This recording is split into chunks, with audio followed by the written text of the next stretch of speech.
Welcome to the explainer. Anyone can guess an injector is bad after it fails. I mean, that's easy, right? But the real skill? The real skill is proving it's healthy or catching it failing before it ever costs you a cylinder.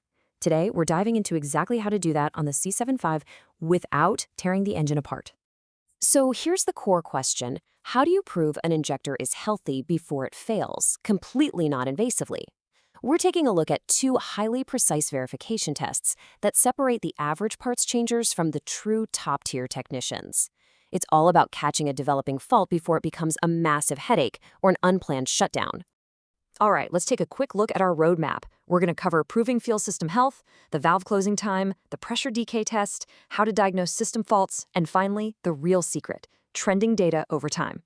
Let's get into it. Section 1. Proving fuel system health. It's time to stop guessing and start verifying. We really need to shift our mindset here from reactive troubleshooting to proactive, data-driven verification. The days of cracking lines and listening to the engine note, those are over. Think about a doctor's checkup. Tapping your knee to check a reflex is completely different from, say, monitoring how well an IV bag holds pressure overnight, right? Our two fuel system tests follow this exact same logic. One is a lightning-fast component-level reflex check, and the other is a slow system-level check for hidden leaks. You literally cannot replace one with the other. To genuinely call the fuel system healthy, you absolutely have to run both. Moving on to Section 2, the valve closing time, which is essentially the injector's physical exam. So this first test is our reflex check. When you run this, the engine ECM fires off a sweep and analyzes the residual or feedback current from the injector solenoid's magnetic field collapsing.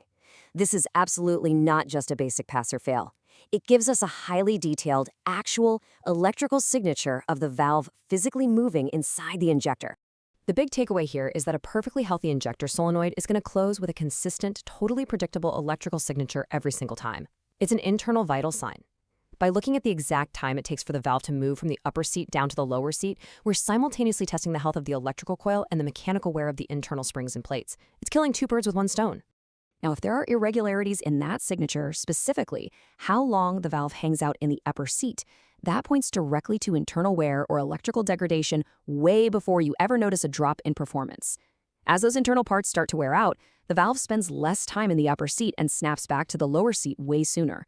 If the ECM sees this timing slip outside its acceptable map, you instantly know the injector is physically failing to deliver the right amount of fuel, and you catch it long before the engine starts misfiring. All right, Section 3, the pressure decay test. This is all about system-level seal integrity. Switching gears to the second half of our medical analogy, checking the sealed IV bag. We just proved the individual injectors can physically switch on and off properly, but this test? This watches how well the entire high-pressure common rail holds its breath right after the engine stops. Once you shut down, the engine isn't commanding any more fuel for combustion.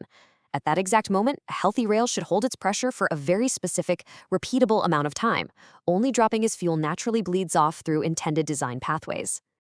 Here's a golden rule for you. A rapid pressure decay narrows your suspect list down to exactly two components, no exceptions.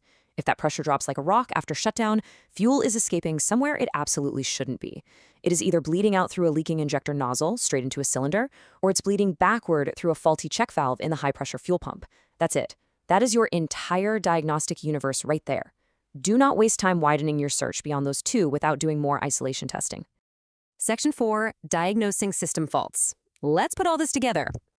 Let's put yourself in the diagnostic seat for a second. Imagine every single one of your 16 injectors passes its individual physical exam, meaning all the valve closing times are looking absolutely perfect, but the overall engine system loses pressure rapidly after a pressure decay test. So where's the leak? What's the culprit? Well, because you confirmed the individual injectors are electrically and mechanically healthy, but the system is leaking, the answer has to be the high-pressure pump's check valve. Knowing this little trick prevents you from wasting hours, maybe even days, pulling and testing 16 perfectly good injectors. You used the component-level test to clear the injectors and the system-level test to confirm the leak. Boom. It points your wrench directly at the high-pressure pump. That's what I call targeted, highly efficient troubleshooting. When you look at the diagnostic parameters, comparing the adaptive trim and valve closing time results helps you pinpoint exactly where the engine's compensation limits are being exceeded.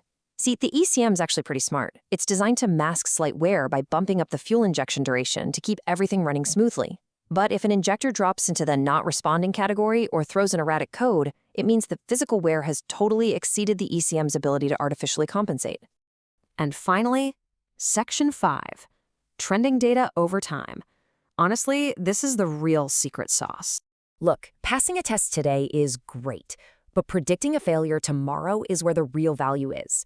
Never just run these tests as a one-time snapshot and call it a day. If you compare this month's valve closing times to last month's, it exposes gradual degradation way before either test would ever hit an absolute pass-fail limit.